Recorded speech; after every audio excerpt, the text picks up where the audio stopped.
हे की मी बच्चू कडू साहेब सोबत 2014 ते 2019 पर्यंत मी आमदार होतो आणि त्यांचं लढण्याचं जे स्टाईल आहे, जे प्रमुख मुद्दे जे कोणीही विधानसभेमध्ये घ्यायला तयार नाही, बोलायला तयार नाही आहे, त्या मुद्द्यासाठी हे आमचे भाऊ अनेक वर्षापासून लढत आहे आणि त्यांचा जे प्रमुख मुद्दा जे आहे ते शेतकऱ्यांच्या बाबतीत आज हे महाराष्ट्रासाठी लाजवणारी गोष्ट आहे की सगळ्यात जास्त आत्महत्या शेतकऱ्यांच्या कुठे होत आहे तर ते आज महाराष्ट्रामध्ये होत आहे। याचा अर्थ हे आहे की सरकार फक्त घोषणा करत आहे आणि जे शेतकऱ्यांना फायदा पोहोचायला पाहिजे ते तिथपर्यंत पोहोचत नाही आहे, फक्त घोषणाच सरकारची चाललेली आहे। अपंग लोकांसाठी तुम्ही काय देत आहे, ते कशा आपला जीवन जगत आहे, त्यांच्यासाठी ते 6,000 रुपये मानधन देण्याची जी मागणी आहे, माझी तर अशी मागणी आहे की 6,000 रुपयेमध्येही काही होत नाही, कमीत कमी 10,000 रुपये। पण आता बच्चू कडू साहेबांनी हे जे मागणी केलेली आहे की कमीत कमी 6,000 रुपये तर करा।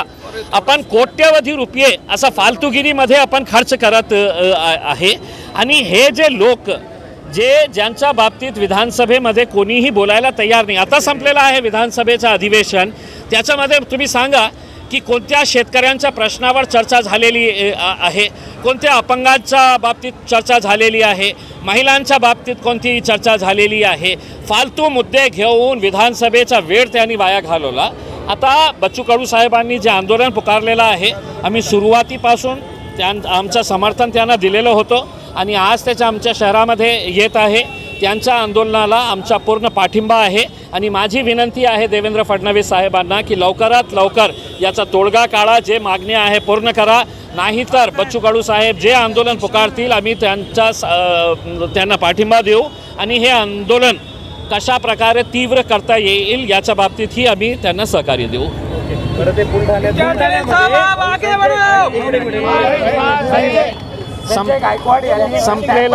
संपलेला विषयावर मी बोलत नाही, माझ्यासाठी विषय संपलेला आहे।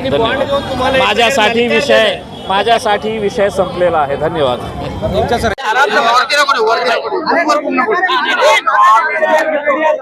सर बोला सर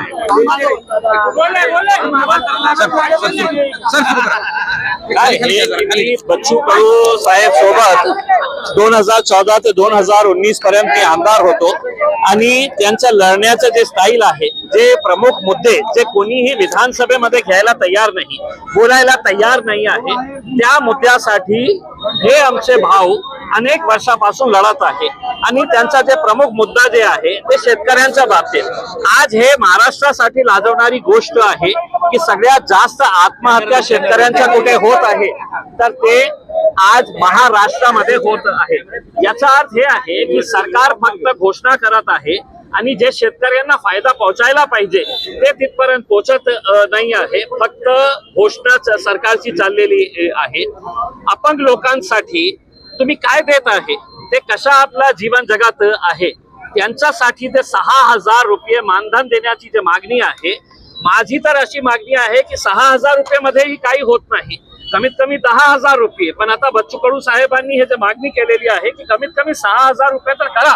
आपण कोट्यवधी रुपये असा फालतूगिरीमध्ये आपण खर्च करत आहे आणि हे जे लोक ज्यांच्या बाबतीत विधानसभेमध्ये कोणीही बोलायला तयार नाही, आता संपलेलं आहे विधानसभेचं अधिवेशन, त्याच्यामध्ये तुम्ही सांगा की कोणत्या शेतकऱ्यांच्या प्रश्नावर चर्चा झालेली आहे, कोणत्या अपंगांच्या बाबतीत चर्चा झालेली आहे, महिलांच्या बाबतीत कोणती चर्चा झालेली आहे।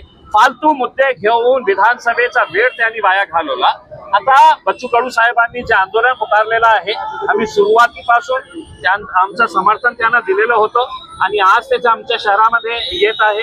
त्यांच्या आंदोलनाला आमचा पूर्ण पाठिंबा आहे आणि माझी विनंती आहे देवेंद्र फडणवीस साहेबांना की लवकरात लवकर याचा तोडगा काढा, जे मागण्या आहे पूर्ण करा, नाहीतर बच्चू कडू साहेब जे आंदोलन पुकारतील आम्ही त्यांना पाठिंबा देऊ आणि हे आंदोलन कशा प्रकारे तीव्र करता येईल याच्या बाबतीतही आम्ही त्यांना सहकार्य देऊ।